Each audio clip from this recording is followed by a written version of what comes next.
Hey guys, so here bringing you another video. Now welcome to something a little bit different. So the title of the video is probably something like play these champions for LP or my recommended champions for LP. Now this is something that I normally don't do, and I want to make it clear this is not a tier list. I don't like tier lists. I don't think they're great on average because I don't think they help you as a player in the long run. But this video is kind of aiming to try and help people in the long run with my champion recommendations. So the reason why I'm making this video is because easily the most frequent question I get as a streamer is, hey Huz, what do you think of this champion? Will it help me climb? I get it multiple times a day, like a lot every single day. And yeah, I never like answering the question because a lot of the time there's too many outliers of, are you good at the champion? The champion's probably going to get nerfed. Is it going to get buffed? Like there's just so much about it. But I do want to try and help people. That's kind of the point of my channel. So I had an idea that I'm going to make this video. And this is one of two things. This is firstly, and I need to make a disclaimer, this is a Huzzy opinion piece. That the data may not back these picks up. Like some of them might have negative overall win rates, which a lot of people love to quote. I don't think net overall win rate is that big of an indicator if a champion is strong or not for your individual climb, because you can climb with any champion. People have got challenges showing that you can get on like the weakest champions supposedly. And you know, champions have been nerfed with negative win rates. So it's not the biggest indicator out there. So that's the first thing. It's my personal opinion. But I've also gone with champions that aren't necessarily the most broken champions. Some of them are, but like not necessarily. So my list is actually aiming for champions that have been consistently strong for a long time, and Riot isn't really doing anything about them, or it's not obvious that they're doing anything. And if they've nerfed them recently, then they may not get nerfed again, or it just doesn't seem that Riot is going to nerf some of these champions. So that is where it's coming from. So what I would say in the comment section, let me know what you think of the picks, and feel free to give some of your picks down below. I'm going to go through all 5 roles, but I will say, when it comes to AD carry and support, it's a bit harder to do in the same format, because usually AD carry is very much like there's 2 AD carries that are just better than everything else, and then they'll get nerfed after a month, and then 2 other AD carries will be the best. But obviously the 2 current ones that I'm going to be recommending have just been strong for a long time, and it doesn't seem that Riot is caring about nerfing them. So when we get to AD carry, we'll mention that. So the first role, top lane. One of my old main roles. I have become a little bit bored of the role, that's why I've not been playing much of it, but I'm sure I'll get the bug to play top lane again sometime this season. First champion to recommend, and again, reminding people these are consistent champions. They're not necessarily the most broken, but they're also pretty strong. The first one is Malphite. Now that might surprise some people, but Malphite has been, especially with the new items since preseason, an absolute monster. Like, he's insanely tanky, his damage is good, and just making it clear, this is tank Malphite, not AP Malphite, because his damage is actually very good as tank Malphite. He's also a great counter to a lot of the meta top laners right now. A lot of them are AD bruisers, and Malphite's like, hi, how you doing? And yes, the tank items have been nerfed, but there hasn't really been Malphite nerfs, and worth knowing, Riot a year ago released what their parameters are when their champion deserves a nerf, and Malphite kind of hits those parameters, and yet he's still not being nerfed, which is really weird. But I'd recommend him. He's easy to play, nothing complicated. His item build is very straightforward. It's a good counter to a lot of the strong top laners right now. So it's really hard for me not to recommend Malphite. I think he's just good. Even if it's like your autofilled, he's a great autofill top laner. Even if you're a top lane main, it's good to play. His engage is good, and yeah, you could argue that he does fade off a little bit. The more higher rating you go, he starts to fade off a bit because reaction time gets better, and obviously that counters his ultimate a bit, but he's still pretty decent. Next champion. This one shouldn't become any surprise. Camille. So Camille, once again, has been the top laner, really, of Season 11 so far, with no big nerf at all. A lot of people in the recent patch preview that will be coming up next week, they've released the patch preview, and everybody was expecting, all right, Camille's going to get a nerf. Nope, she ain't there. So it's really weird why she isn't there, but you may as well play it because it seems that Riot isn't interested in nerfing it. So she's incredibly strong. She's a great 1v1 duelist, great mobility, locks people in. So even if, you know, they're trying to get away from you, Camille can be like, you're not going anywhere, which is great for snowballing your lane. I have legit seen Camille's win a game, basically 1v5, from snowballing top. she's just incredible. She's like really good. She scales great, but also has a pretty good lane phase. And again, I just don't see any nerfs in sight. I think if they were going to nerf her, they should have nerfed her weeks ago. That's somehow how these champions feel. The next champion is one that is a little bit nearer to my heart, because I did play him quite a lot last season. That is Shen. So Shen has seen some buffs and nerfs. There was a questionable buff last season that everyone's like, why are you buffing Shen when he was one of the best top laners? But yeah, Shen, he's just in a great state. He is always, like, what I'd say with Shen, and again, this list is going for LP. You want to be consistent with a champion. There's no point playing something broken where it's just going to get nerfed. Shen will be fine. Probably, I dare say, for the rest of the season. I don't see Shen being bad. He's good in the 1v1 if you're a good Shen. You can give your team map pressure. Your taunts can win games. Your W can save, people's lives by blocking auto attacks if they're standing on it. Overall, a really good champion. And yeah, you'll see really good Shens win the 1v1. Like, he's a champion that actually can beat other bruisers in pure 1v1s. A lot of the time because the other bruisers are not expecting Shen to basically be like a bruiser as well that deals damage. The best Shens in the game, yes, they will build Sunfire, but they'll build AD items as well to kind of give him that damage potential. So I have to recommend Shen. And then the final one's a little bit of a outer swing. Again, a champion that I've always enjoyed, but it is Poppy. Poppy, again, is under the radar. I don't think it's buffed or nerfed. Whenever you see them, they generally do quite well. She's strong, she's tanky, and like the point with Malphite, she actually counters a lot of the current meta tops. She does well against Camille. She does well against Shen. She does well against Riven. Like, she can beat these champions. Yes, she has some bad matchups, but overall, you can just build tank and survive. And you can also make some great plays. Again, if you're looking for the LP, the Poppy can make the play to win the game. If you're doing Baron, it's a contested Baron, and you get a great Poppy ultimate on the enemy jungler, they're gone away, you get a free Baron. Like, those are the type of plays that you can do to win your team the game. So, those are my top lane picks. Overall, the only one that I would potentially add to this maybe would be Rumble. I think Rumble is actually in quite an okay amount, or like okay space right now, but you could kind of flex Rumble mid and top. So there is like my Rumble kind of like little shout out, because I think a good Rumble as well is relatively forgotten about by Riot. High damage with current items, and again is skillful champion, but you can make the play to win the game. Next up, jungle. I've got 3 champions here, and I don't think, well, all 3 I don't think are going to be a surprise, because all of them have not really been buffed or nerfed specifically. Some have had changes, but all of them are still incredibly strong, and it feels like Riot is okay with their current state. First champion is Ekko. So I think everybody knew this was coming. Ekko is incredibly strong right now.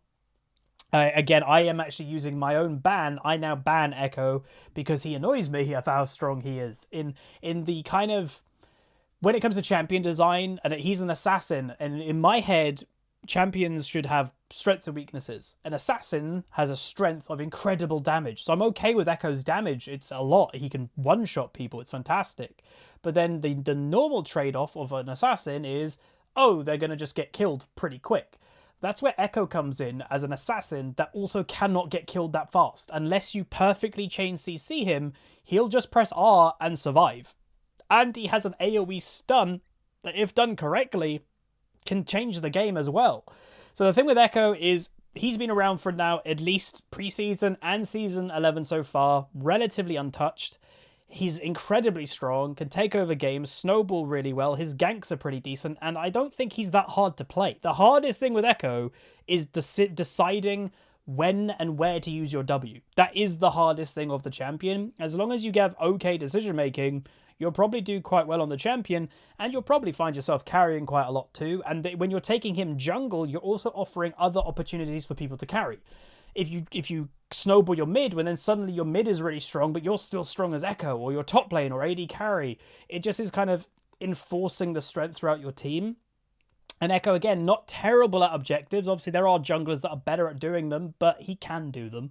Yeah, Ekko has to be, because he's been so strong, yet no nerfs in sight, so I do recommend playing Ekko right now. Second champion, much the same, Hecarim. Hecarim has, I would say, been an overall winner of the Season 11 item update. Very strong item build, very high one-shot potential, even in the lower levels. You'll see Hecarim's at level 3, level 4, maybe after one buy, getting themselves a Shen potentially, just absolutely annihilating people before he's level 6. And again, he has that high-pressure snowball-type jungling that, yeah, if it goes well, he'll win the game, and he'll be incredibly damage-orientated, incredibly tanky, hard to kill, and he'll win. But on the flip side, the risk of Hecarim is it can go bad. He's generally a smite ghost champion, so if you get screwed in the early game, you don't have flash to escape from things, you can end up feeding.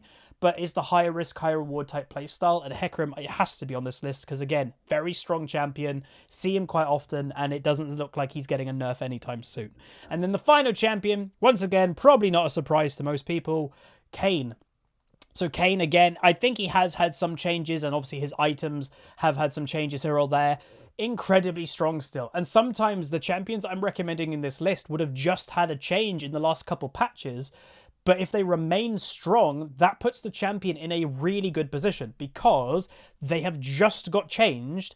So Riot's attention may go on other champions. Oh, we changed Kane, we nerfed him, we'll move on to something else. But he's still really strong. So he probably won't get a nerf anytime soon. Hell, I think he even got a buff maybe last time he had a change. And worth knowing, the good thing about Kane is he's flexible. If you specialize in Kane, when you're in Champion Select, you can decide how you're going to play. And yes, you do have to decide when you're in Champion Select because they're inherently two different rune setups. You can go blue Kane and be the one-shot nightmare assassin that can just run around the map at crazy speeds, one-shotting people, and you have to take Dark Harvest, generally. Or your team may be lacking a bit of survivability, a little bit of CC. Okay, red Kane's better this game. Well, then you have to take Conqueror. So you do have to decide, but not many champions in League can be that versatile as one champion. But Kane, to me, is incredibly strong. Again, not that hard to play. Again, a lot of these champions that I'm recommending aren't that hard to play. That's kind of part and parcel of it. If you're wanting LP, you want to keep it a little bit basic for consistency level. But Kane's not that hard to play. Obviously, you need basic jungling like the other champions, basic knowledge about clear times, clear speed, clear routes. But when you get up into the 2-3 items as Kane, you're really incredibly strong. And I personally have seen Kane's win games 1v5 this season. I've lost to a Kane where he basically won the game by himself. So I had to recommend Kane because I don't think he's going to get changed anytime soon. Now let's move on to mid lane. So just another champion that we've already mentioned but can also mid lane, Ekko again. So I do think Ekko is better in jungle, because he can get bullied a little bit more in mid lane by mages, because it's that melee versus range matchup kind of thing. But he's still strong in mid. Like, again, he's got pretty good survivability. Again, not hard to play. His E obviously latches on that if someone flashes away, if Ekko has used his E at the right time, he follows your flash. Like, that's really obnoxious. And especially in mid lane where it's more focused about the 1v1, you'll have, as a good Ekko, you can tower dive people after level 6, maybe even kill them, and then ultimate away relatively to safety. Now, the one thing you have to be careful with Ekko is if you're playing really aggressive, you will get the jungler's attention on the enemy team, probably. So you do have to be careful for that. But overall, again, Ekko, don't think he's going to get a nerf anytime soon for whatever reason, and I have to recommend. Second champion in mid lane, this one might be a little bit controversial, but I have to recommend Katarina for getting LP. Again, this is what this list is. It's champions that I don't think are going to be that bad. Don't think Riot's going to nerf them anytime big soon, and you might be like, hang on, Huz, but remember, some of these champions have been changed recently, so I think Riot's attention is also going to divert other places. Now, recently, and I will say, none of the champions I'm recommended are fundamentally broken, but Katarina was the closest recently.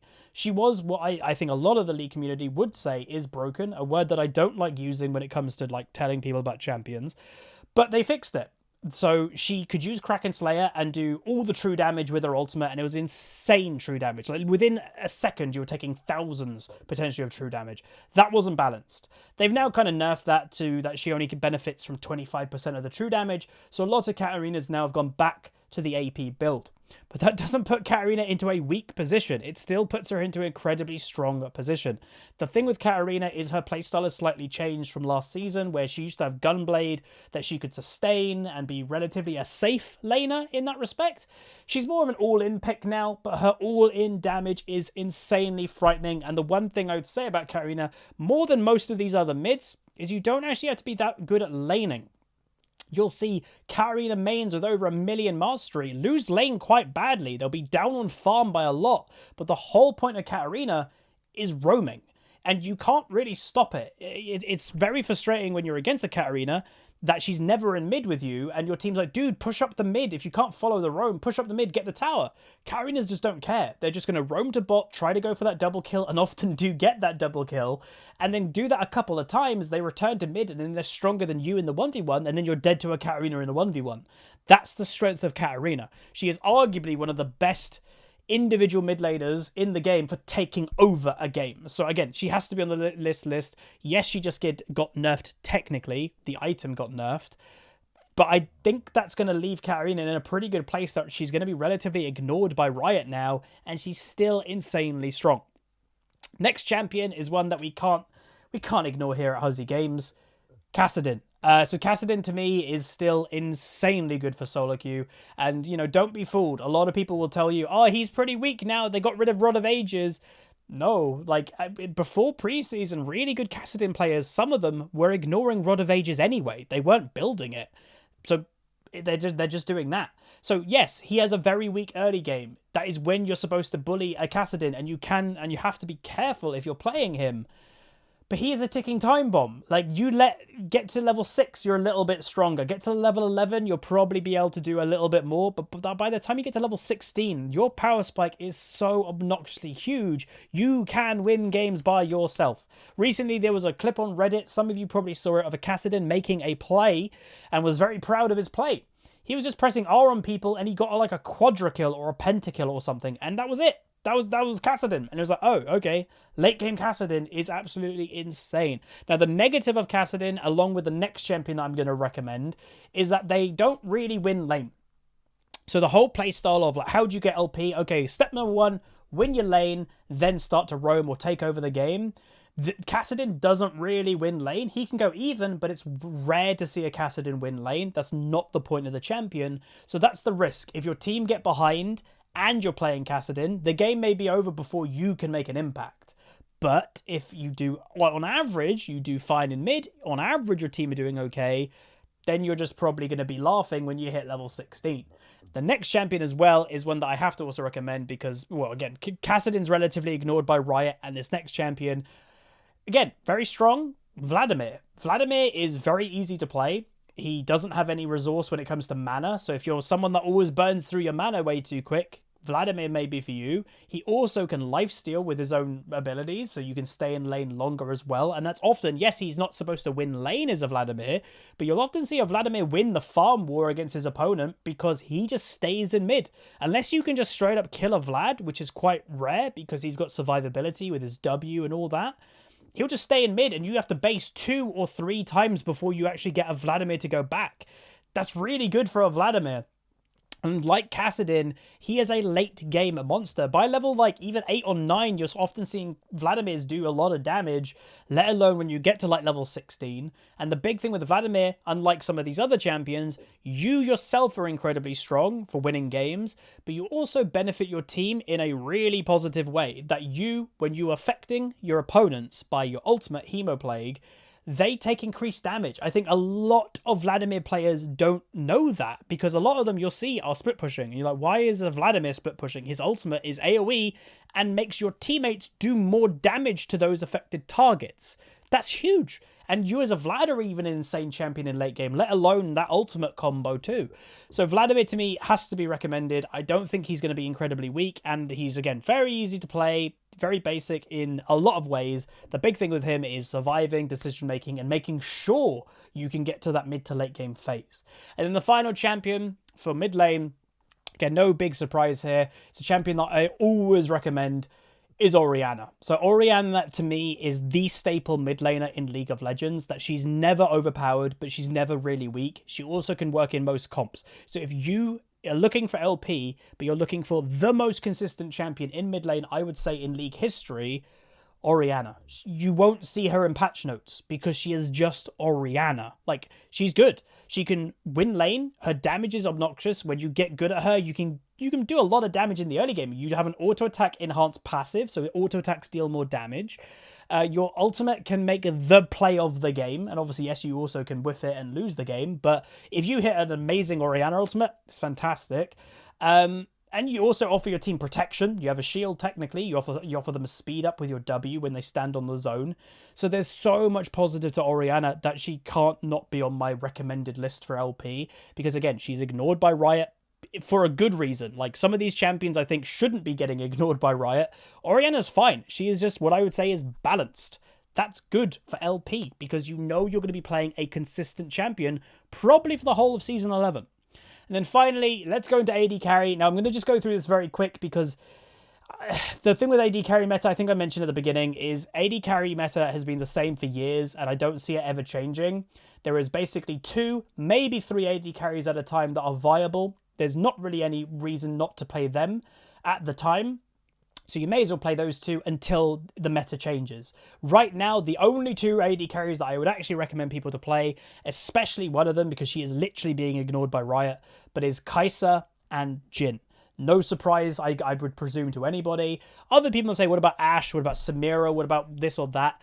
Again, just the way that AD carry meta is, you'll see these 2 champions be in every single game in some extent. Whether they be picked or banned, those 2 are in every single game, because they are just the things to play. I'd say Kaiser even above Jhin. Her damage is ludicrous right now, and she's not in the nerf. Like, in the patch notes, the upcoming patch notes, not in a nerf. She has been the thing to play for the past months, potentially.